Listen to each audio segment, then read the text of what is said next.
Hello everybody and welcome back to the United Stand. It is match day. This is a must-win game against Sheffield United at Old Trafford. And could we have some unexpected names on the team sheet on today's game? But on today's morning show, bright and early, we have got some news in. We've got Erik Ten Hag in the embargoed bit of his press conference continue to go at the media and talking about his time as Manchester United managers and talking about the fact that he has been in so many cup finals and this is something that Manchester United are not used to. And also a certain journalist, Samuel Luckhurst from the MEN, has brought out an article basically going in on Ten Hag. Is it necessary? Is it a little bit of a hit piece? Going to talk a bit about that. Also, Diallo.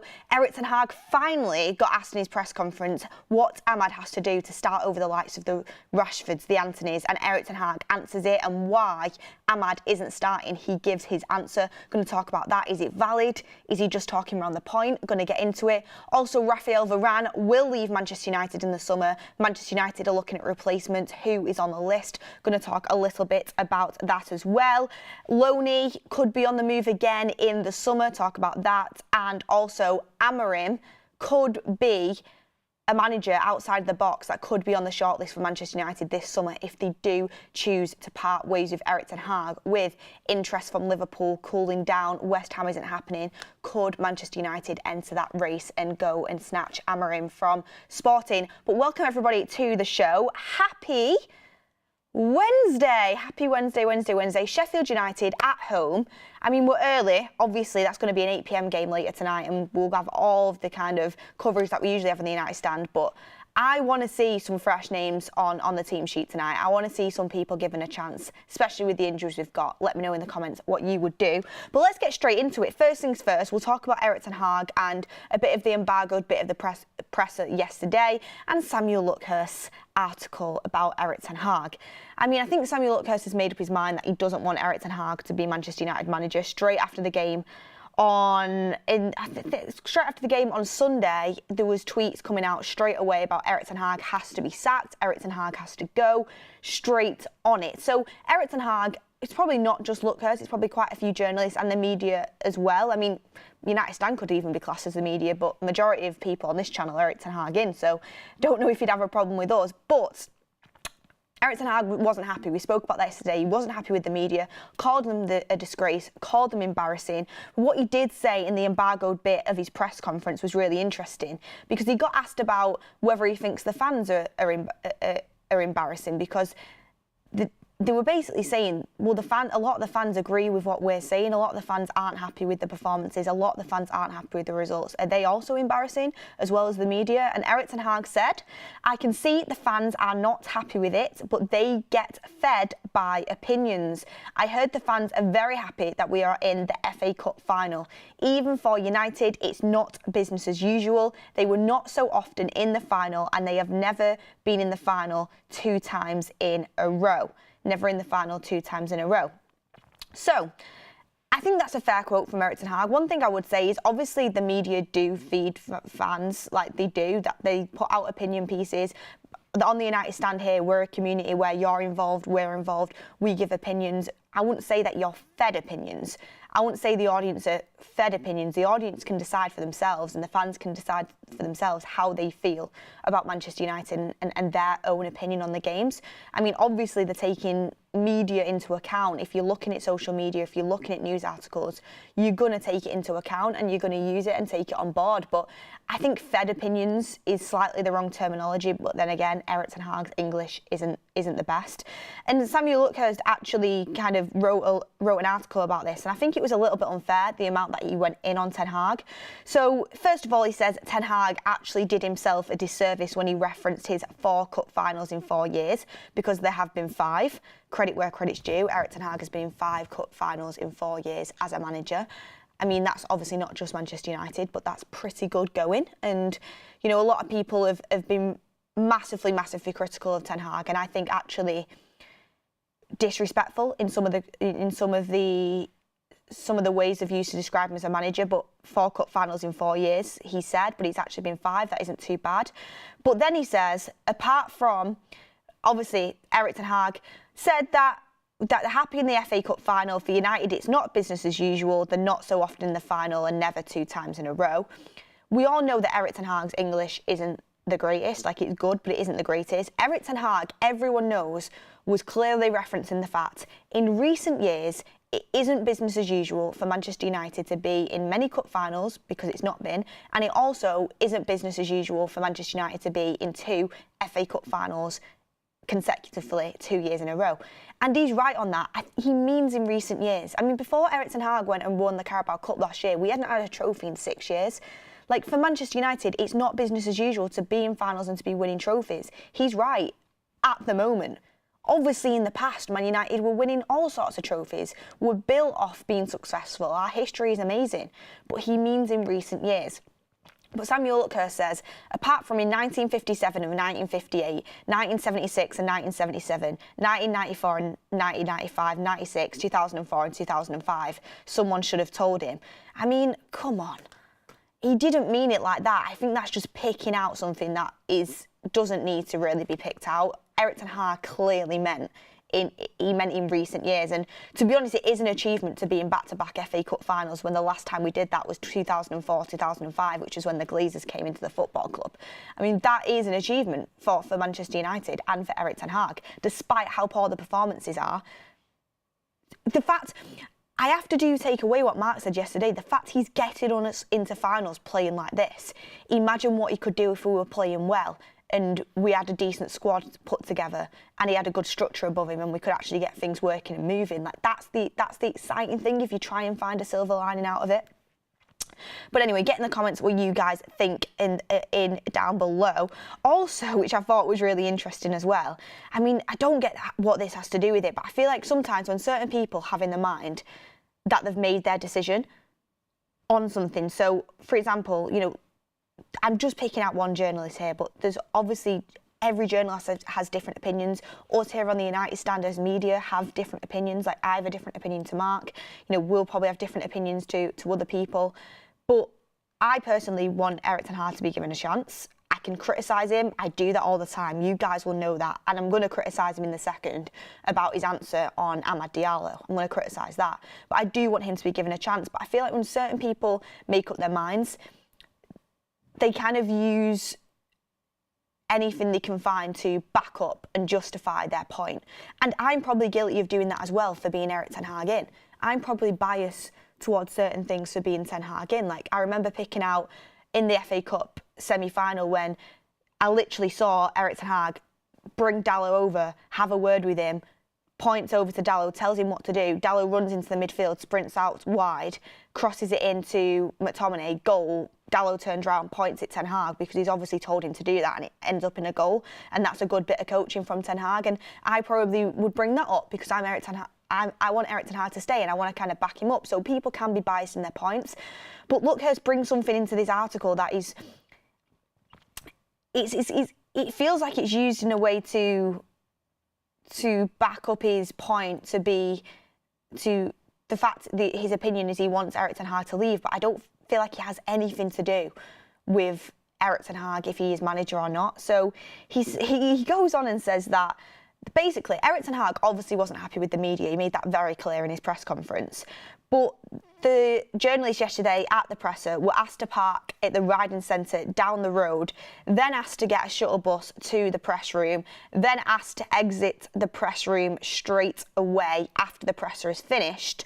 He then brings up to say that Manchester City have a dedicated press conference theatre and a working press room at the City Football Academy, which again, like, I have to admit, the facilities at United compared to City, they're not as good. Like, they need to be improved, and that's something that we need investment on.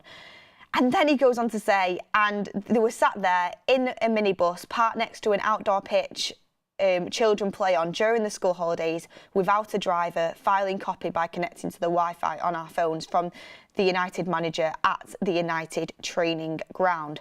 So, I mean, first of all, yeah, okay, it's not the best circumstance. I understand that. It's not great for journalists to have to do that. I get it.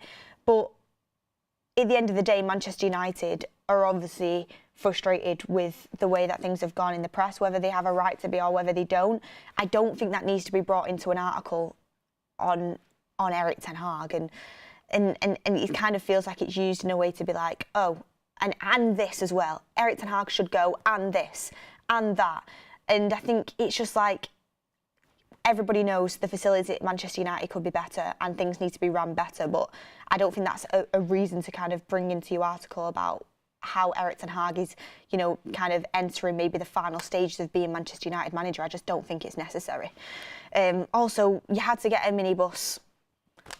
End of the world, like champagne problems. Like, you're lucky enough to go to a Manchester United presser every single week and get to interact with the manager. I understand it's work, but I mean, it's not as if it's an occurrence every single week. Yeah, it's frustrating to have to get on a minibus and have to park down the road, but is it really the end of the world? No. I mean, there's so many other issues going on in the world that are more pressing than that. Super chat in from Michael Neal. Funny how how the same journalists are not screaming for Poch to be sacked. Shocking. I mean, exactly. I mean, I looked at Poch's stats as Chelsea manager this morning, and they are dreadful. They're absolutely dreadful. I think he's lost more games and conceded more goals than Thomas Tuchel did in his whole time at Chelsea, and Tuchel was there for way longer. But nothing will be heard from that. It's mad. When it comes to Pochettino at Chelsea, everyone says, oh, the ownership since Todd Bowley came in, like, it's terribly ran. The manager has no chance. But then when it's Manchester United, who have had terrible ownership since the Glazers came into the football club, hopefully, obviously with Sir Jim coming in, we can get back on track. But again, the Glazers are still there. It is 25%. Man United, who have been run into the ground for over a decade by the Glazers and have gone through multiple different managers because of this, somehow it's all on Erik ten Hag and, you know, no mention of the ownership.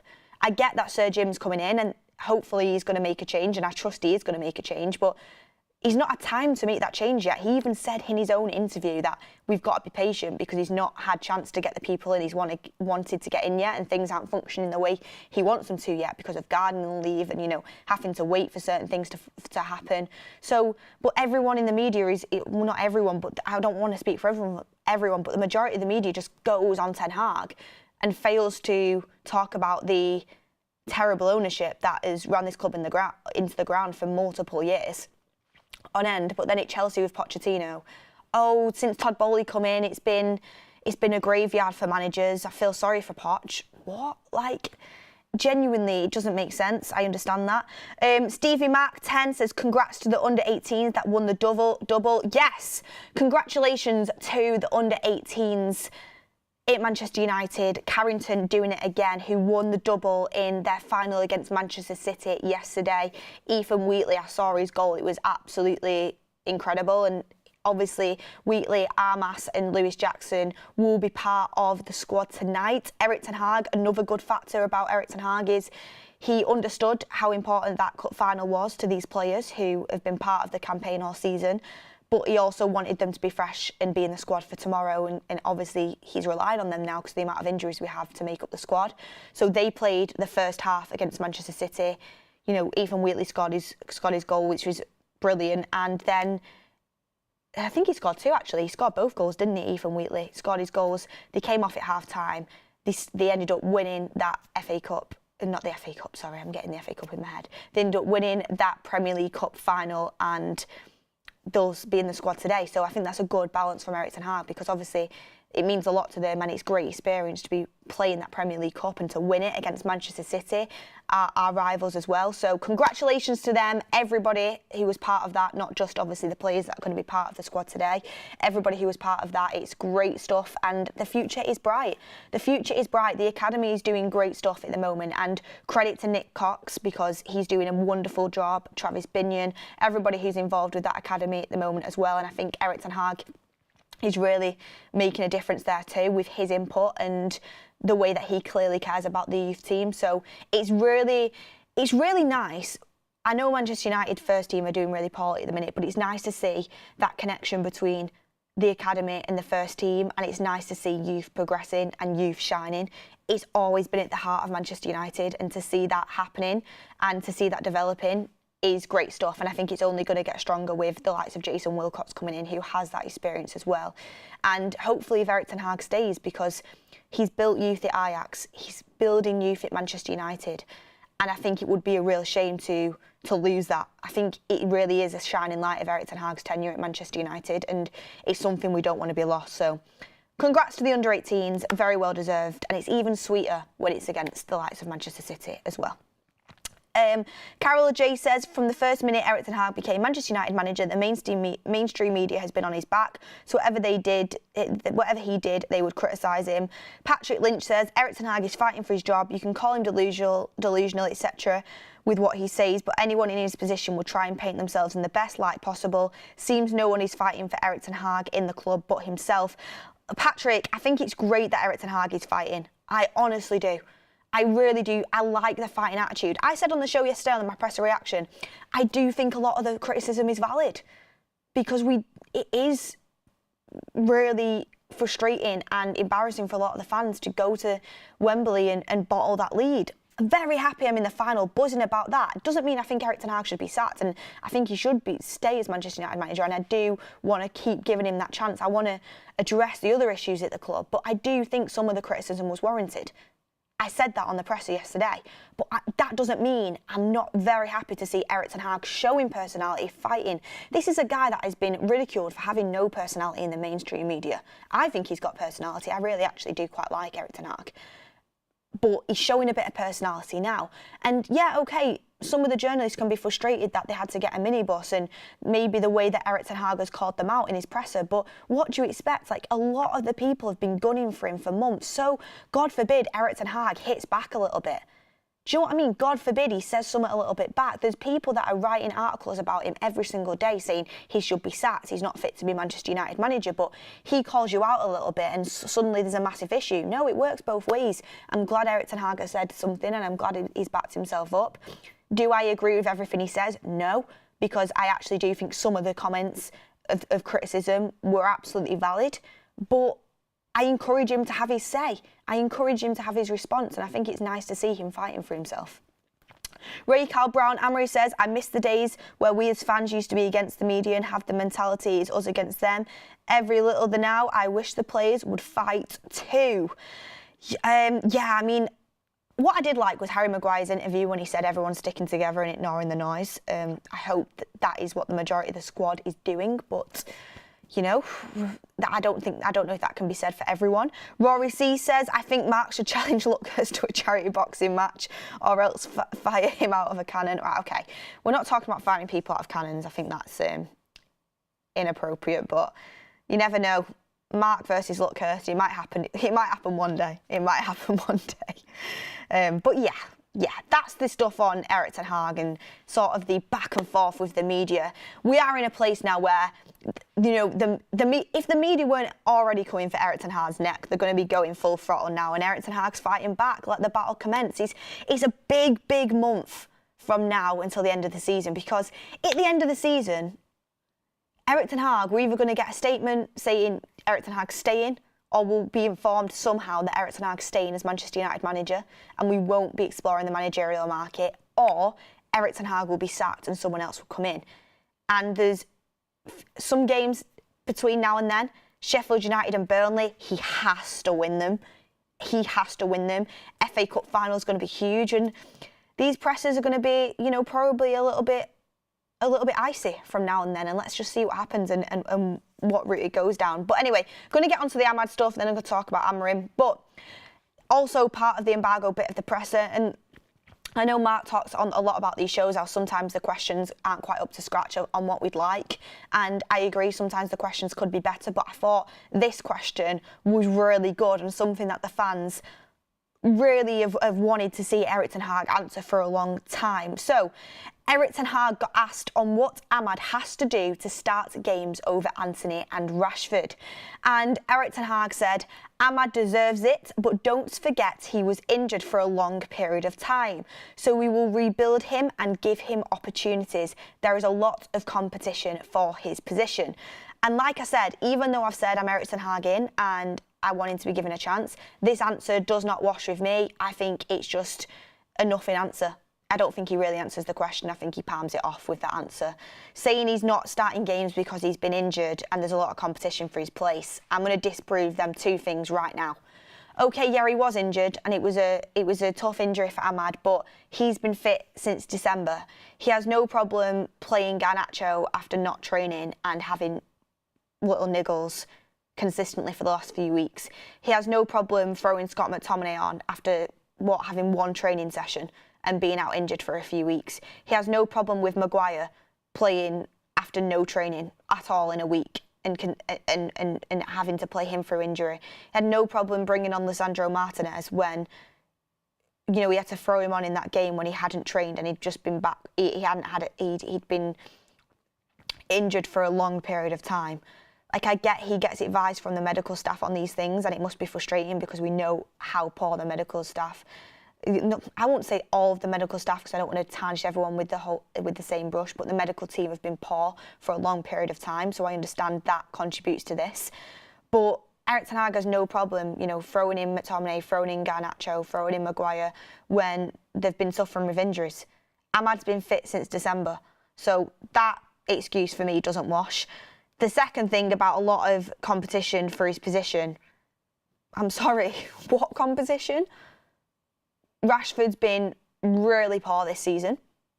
Anthony has also been poor this season. Garnacho's the only winger that you can say at Manchester United, you know what, he's had a good season and he's been probably our best forward player.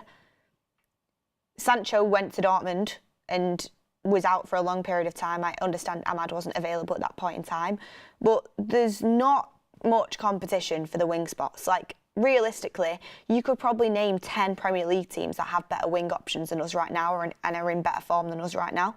Like, there's just not an excuse for not giving him more minutes, in my opinion, especially considering when he has contributed, he's played well. So for me, Erik ten Hag would do himself a lot more favours with the fan base if he did give people like Amad, who work hard and show promise when they've had little chances so far this season, give them a chance, because the fan base understand. The fan base understand. You know, if it doesn't work out, if he plays Amad and it doesn't work out and he's not the player that we think he can be, which nobody actually knows if he is any good for a consistent period of time, because no one's seen him for a consistent period of time. People have only seen him in cameos. I mean, you know, players can be good in cameos and then they actually can't cut it over a long period of time. We don't know if Amad can do it because we've actually not seen it. We've not seen him play consistently. What we have seen is small cameos where he looks really promising. And I think Ten Hag would get a lot more credit off the fan base, and the fan base would be a lot more understanding if he did give Amad a chance. If it doesn't work out, so what? You know, it's not as if Rashford's been pulling up trees. It's not as if Anthony's been doing amazingly well. Like, Anthony's had a couple good games recently, but for the majority of the season, he's massively underperformed. Like, and I say that people on Twitter, apparently I'm on the payroll for Anthony's camp. I mean, it's absolutely crazy, the stuff that people put together. But I would love Amad to start tonight. I really would love Amad to start tonight. I would. And I really think that Erik ten Hag would get so much more credit off the fan base if he did make these decisions. Because answers like that, it's just like, it kind of is palming the question off, to be honest with you. And I wonder why he can't, like, answer it properly, because it can't be because there's injuries. Because you've played other people literally through injury, and Amad isn't injured right now. It can't be because of competition. It can't be. Like, Ten Hag watches it every week. There's not that much competition there at the moment. So, yeah, that's what I had to say on that. He should be getting a lot more time. I'm not saying he should start every week. I'm not saying that. But he should at least get more time off the bench. Like, sometimes he doesn't even get used off the bench. So, yeah, for me, that's something that, even though I want to back Ten Hag, I'd be able to back him a lot more, especially to people who are leaning towards wanting him out, if he would make these sort of decisions that take a little bit of bottle and give Amad that opportunity. And I think the fan base would be massively understanding of that. Got a couple more chats in. Albod says, to go from the wonderful journalist David Meek to Samuel Luckhurst is like going from Premier League to Conference League. That's your opinion. And let me have a look. Any others? No, I think I've got all of them in so far. Rory C, if he won't start him at home to the last in the league, I'd be looking for a move if I was Amad. Good super chat there. Exactly. I mean, Sheffield United at home, probably one of the worst teams I've ever seen play in the Premier League, the worst team in the league. Come on, Amad can do a job. There's no excuses. There's no excuses not to give him a chance. I think it will be, though, I'm going to be honest. Sorry to be the bearer of bad news. I think it'll be Garnacho and Anthony. I think it will. Not mad about that, to be honest with you. I'm not mad about it, but I want Amad to at least get some game time. And if it was me, I'd be starting him. Because Erik ten Hag might see in his head, you know, this is a chance to give Anthony some game time, get his confidence up. He is his signing. I'm not saying that should be the thing to do, but that's how I think Erik ten Hag will see it. But I would love Amad to start. I think he deserves it. And it's coming out from Simon Bates as well that Amad wants answers on his future. If I was Amad, I would want answers on my future as well. I would not want to be going into another season in this position. He wants to be playing football. And if I was Amad, if I was told, you know, you're going to be in this similar position to what you've been in this season, I'd want to leave. Like, I want game time. I want someone to tell me, I can't guarantee you a starting space every week, but what I can guarantee you is you're going to get game time, more game time in this season. And that's something that needs to be clarified. Again, if Ten Hag stays as manager, we might end up losing Amad. And that's something that's really frustrating because we've not got to see him. Like, I'd be fine with losing Amad if I'd seen him on a regular basis and seen that, you know what, okay, he's not what I thought he was going to be, but we haven't even seen it. Like, I'm so worried that we're going to lose Amad in the summer and he could actually be a really good player and we've lost out, especially considering the fact that we're looking at spending like over 60 million on Michael Olise, who's a right winger. That means Amad will definitely go. And it's like, is it worth spending 60 million of our budget on a right winger when we literally could have one there that we could be using who is quality in Amad? Like, it's worth giving it a shot. It really is, because we've got so many positions we need to go for this summer with centre-backs, centre-mids, you know, strikers, left-backs, even a right-back, some would say. Like, if Amad can be that for us, then you could save yourself 60 million on a right winger there. So, yeah, I think if I was Amad, I would also want answers on my future as well. At least Amad will get game time tonight, though. He has to, because Rashford's injured. So if Anthony and Garnacho do start, one of them will come off. Absolutely will. And Amad will come on after that. And, you know, obviously Forson's on the bench as well, who Erik ten Hag seems to like. He might get a bit of time. Michael Neal says, Erik probably doesn't want to dent Amad's confidence by telling the truth, but he must know by now he isn't good enough. He was happy bringing in Garnacho and Mainoo. See, that's an interesting point. In Ten Hag's opinion, he might not think Amad's good enough, and that's why he's not playing him. But he doesn't want to say that in a presser because he wants to obviously give him confidence. And Michael, I think that's a really good point. Erik ten Hag does see him on the training ground every week, but the fans do think he's good enough right now from what we've seen on the pitch. So give him the chance. And if he proves himself, he proves himself. If he shows you that you were right in not thinking he's of the quality, then that's what it is. It's not as if we're fighting for a Premier League or a Champions League right now. Season, apart from the FA Cup, is basically, you know, there's not really much left to play for, is there? So I don't think there's anything to lose, really. Lewis Noakes says, we haven't dominated a game all season. Can't even see us getting a result against Sheffield. We lost to them last time they were bottom of the league. Don't put that in my head on this Wednesday morning, Lewis. There's a big day ahead, and I don't want to be thinking that throughout the day.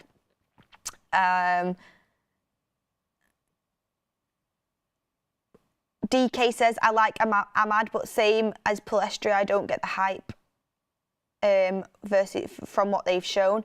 I just keep thinking about Amad's cameo in that Liverpool game because it was so good, but I just really want to give him a chance because he's a different sort of winger to what we've got as well. He's different to the Garnacho and Rashford, who are very direct wingers. He offers something a little bit different, like a different profile, which would be nice to see. But anyway, we'll see what happens tonight on that one. Keep your comments coming. Next up is Rafael Varane. This is basically what Romano said on the show, but it's coming from Simon Bates again. A replacement for Rafael Varane is actively being sought by Manchester United, with the Lille centre-back Lenny Yoro being scouted by the club. Yoro is a very, very, very promising up-and-coming centre-back at Lille. I would be very happy if we signed him. Just don't think it's going to happen. Rafael Varane is leaving. I think it makes sense to be linked to Yoro because everyone's like calling him, you know, young Varane coming up. He's only like, is it 18, 19 years old? But to be honest, I've heard he's going to Real Madrid. I think that's very well known that Madrid are really in for him, really want him. If Madrid do go for him, there's not a single chance in this earth United get him. Like, let's be honest. That's the position we're in at the minute. But I think he'll end up going to Madrid. But we absolutely are looking for a centre-back. I would love it if we went and got Lauro. Like, it would be great because I think he offers a lot. He's a brilliant, modern, young centre-back. He's brilliant on the ball. He's physical. He dominates. He's fast. Like, he is going to be the full package. Like, I'd love it if we went and bought him, but he's going to be expensive. And I think Madrid are going to get him. But Varane is leaving. Is that the right decision? I keep going back and forth on this one because he is our best centre-back when he's fit. But he's not fit enough on a consistent basis. He has injury issues. That's only going to get worse. And he's on a lot of money. But if Varane goes, I'm happy for Varane to leave. I've loved Varane at the club, by the way. And I would also be happy for him to stay. And I think, you know, he's a complete professional that has had a brilliant career. I have nothing but respect for Varane. But if he does leave, I'm fine with it. But please replace him with the right person and get someone good enough in to replace him. That's all I ask. Don't get rid of him and then we don't have someone who's good enough to come in and replace him. That's what I ask with that. And see, so very different feedback in the chart. Like, some people want Varane to leave, some people want Varane to stay. I can understand it.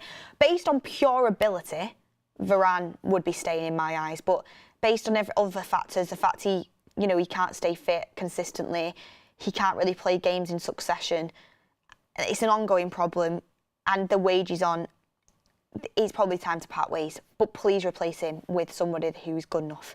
Next up, I wanted to talk a little bit. We'll talk about Hannibal actually, and then we'll do Amorim last little chat on Amorim. So Hannibal is coming out from Give Me Sport. Hannibal currently on loan at Sevilla and not really having a good loan spell with them. I mean, Man United on loan spells, when do they ever work out, really? The only one that's actually working out for us right now is Jadon Sancho, to be fair. So Feyenoord have shown interest in signing Hannibal Mejbri when he returns to Manchester United this summer following his loan at Sevilla. Hannibal is likely to leave United. And I think with Hannibal, this is just a good example of United shouldn't overhype players too quickly. A lot of people were saying they wanted Hannibal to start. A lot of people were saying, you know, he should be playing more when he played a couple of games for Man United earlier on in the season. Hannibal is a decent player, but he's nothing more than that. He's nothing more than that. And United need to get players like this out of the club, and so they're playing regular football, and also so we can bring other players in who are better and fit the level that Manchester United are at. So the fact that you know, obviously it's not working out at Sevilla, which is unfortunate because I really wanted the best for Hannibal. He seems like a good character, and you can't fault his work rate, his determination. But it's not really worked out. He probably should have gone to Everton when they were in for him, to be honest. Got some Premier League experience. But Feyenoord shown interest. If we can get signing for a decent fee for Hannibal, that'd be good. Move him on, and that allows other players from the academy to progress upwards as well, and that have more of a chance of making it. So yeah, especially considering Hannibal's position, you've got Bruno, you've got Mount. He's not going to make it in Manchester United, in my opinion. Wish him all the best for the future though, because you can tell he's got a good work ethic, and one thing you can say is he fought for the badge, which some players didn't do at times. So all the best to Hannibal, but yeah, it's time to move on. It's time to move on. And, you know, I think we should trust the manager in terms of, you know, bringing players through sometimes. The only one I can't get my head around is the Ahmad one. But, you know, a lot of people were screaming for Zidane Iqbal to be playing. I mean, what's he doing now? Like, it was no disrespect. Loads of people, you know, wanted... You know, there's many players that like Alvaro Fernandez was another player that United fans were gutted when he went to Benfica, and to be honest, I was one of them, and I still question that decision considering the left-back situation that we're in. But is he going to start as a left-back as Manchester United anytime soon? No. Like, when we actually have, you know, like, options to pick from. So, you know, we need to kind of have faith. Like, Mainu, United level, absolutely. Garnacho, United level. They're the players that we're seeing, you know, coming through now. and let's trust Erik ten Hag to continue to do that. The only one I can't get my head around is Ahmad. Havard Egg says, hi Beth, it looks like Liverpool is going to appoint Arne Slot as the new coach. Erik ten Hag from the Eredivisie, Slot from the same league. What's your opinion? Well, I wonder if people will talk about the fact that Arne Slot is from the Eredivisie and use that as a target to throw on his back to criticise him from the minute he gets into Liverpool Football Club. Will be interesting, won't it? But you know what, Arne Slot he's done very, very well in the Eredivisie, to be honest, and let's see how he does at Liverpool. I obviously hope it isn't successful because I don't want Liverpool to be successful, but we'll see. We'll see if he gets he gets beaten with the same stick that Erik ten Hag's been beaten with, but because it's Liverpool, probably not. Andrew Marsh says, Ahmad is not a winger. I think he is. I think he is a right winger, but he also can play as an attacking midfielder as well, I think. I think he's quite versatile. But yeah, a lot of people take the mick out of the way I say the Eredivisie. Sorry, that's the way I say it. Last but not least, on Amorim, this was just a little bit of a punt to bring into the show this morning, and it is obviously Arne Slot looks like he's first and forefront for the Liverpool job. I mean, what do you make of that? They are our arch rivals. Are you happy with that appointment for them? Do you think it's a good appointment? I mean, he's done very well in the Eredivisie, but you know, is he going to be able to take it up to next levels as a Liverpool manager? That's questions that need to be asked. But it looks like he's going to become the Liverpool manager. With Arne Slot, though, what I would say is taking over Klopp's job. Oh my word! I think it is a recipe for a disaster for anyone that comes in. I think Xavi Alonso was actually quite smart in not going for that job straight away. I think it's like similar to when, you know, Sir Alex left and whoever came in afterwards was going to be a disappointment, because Klopp, I think, has actually overperformed with that squad and this season, and I think he's actually, as much as I don't like Liverpool, like, he has done a very good job over the years at Liverpool. So I think I honestly expect Liverpool to drop off massively next season. I don't think they'll be competing for the Premier League. I think they'll be competing for top 4, to be honest with you. But that opens the door, because Amorim looked like he was a favourite for the Liverpool job. That's called off now, and it looks like Arne Slot is going to get that job. West Ham were apparently having talks with Amorim, but that completely kind of started to fade away yesterday when apparently West Ham was going to call their interest in Amorim, and Amorim was calling his interest in West Ham also. So in terms of Amorim, obviously he's one of the best on the market right now as a manager. Wouldn't surprise me if Erik ten Hag did depart ways, if INEOS and Sir Jim were working on the background and snuck in for Amorim from Sporting. Young, progressive coach that looks like he's going to be available, because everyone thought it was going to go to Liverpool, not happening. West Ham were in talks with him. That's cooled off now as well. So Amorim, could that be one that Manchester United go for if Erik ten Hag does depart at the end of the season? Obviously, he looks like he's in the market maybe for a new job if he's having talks with other clubs. And, you know, Man United, it could be. We saw how INEOS kind of worked on the Barada deal low-key behind the scenes. We saw when Dan Ashworth came out of nowhere. This could be another one that they kind of maybe work on in the background and could come to the forefront if Erik ten Hag does leave. I'm in the position where I want to give Erik ten Hag another season under this structure. But if they do decide to part ways, which is very, very, I think it is likely. I don't think it's nailed on, but I think it's likely. I think the FA Cup's going to be huge for Ten Hag. Amorim could be one that Manchester United could go in for. That wasn't expected. So what do you think about that?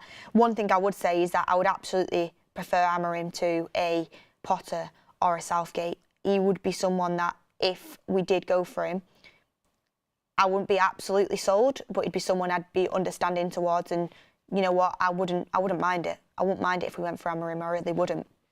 But like I said, my choice at the minute is to stick with Ten Hag. Let's see if INEOS decide to do that. But if they do decide to part ways, we have got to think about the manager situation, because there's a lot of clubs going for managers this summer, and it's going to be a quick turnaround, especially with the Euros, the pre-season, everything like that. So interesting to see how the Amorim story develops. But look, everyone, thank you for watching the show. Thank you for tuning in. A lot of you guys viewing the show this morning, we really do appreciate it. Thank you for all the comments as well. Let's just see if I've missed any. Yes, Duncania says, Todibo is an obvious replacement for Varane. If we bring in a left back too, then we can sell Wan-Bissaka as Kumbwala can cover backup right back and Shaw backup left centre back. I wouldn't sell Wan-Bissaka unless there was another right back coming in, to be honest with you. I do not want a situation with the full backs like we've had this season where he's been short. So I'd only sell Wan-Bissaka if another fullback was coming in. And yeah, I'd love to get Todibo in. And I think we will. I think we will end up going for Todibo. So yeah, interesting stuff. Like I said, I can't believe people say they would get rid of Shaw, honestly, because I get he's not been fit and injuries are a concern. But when he is fit, he's absolutely top class and he can cover 2 positions. No brainer. But anyway, everyone, hit a like on the video, get in the comments down below all your thoughts. Who should start for Manchester United tonight? Are you feeling confident? Are you nervous against Sheffield United at home? Can you believe that's even a question? How are you feeling on Erik ten Hag, the way that the media is treating him? How are you feeling about the potential possibility of Amorim being available now? Also, Amad Diallo, what do you expect for his future? Varane going? Let me know all your comments and all your thoughts. Thank you for watching. Have a lovely, lovely day. And I will see you in approximately, I don't know, about 7 hours maybe? Yeah, about 6 or 7 hours for the build-up show. Obviously, we've got the forum tonight. Ricky is back. He has a lot to say. He has a lot to say. He's been messaging me the wildest things on WhatsApp. You won't believe some of his takes from that Coventry game. Let me give you a little clue. Ricky said that subbing Mainu for Eriksen was the right decision. That's what Ricky messaged me on WhatsApp. Mic drop. Don't know what he's watching. Don't know what he's smoking. Don't know what he's drinking. He must have been on a few too many pints before he went to Wembley. But yeah, Ricky will be back tonight. Mark with a watch along. Everything like that. But thank you everyone for watching. We will see you later. And yeah, hopefully 3 points incoming and some good performances that we can watch tonight at Old Trafford. See you later everyone. Have a lovely day and we'll see you on the shows.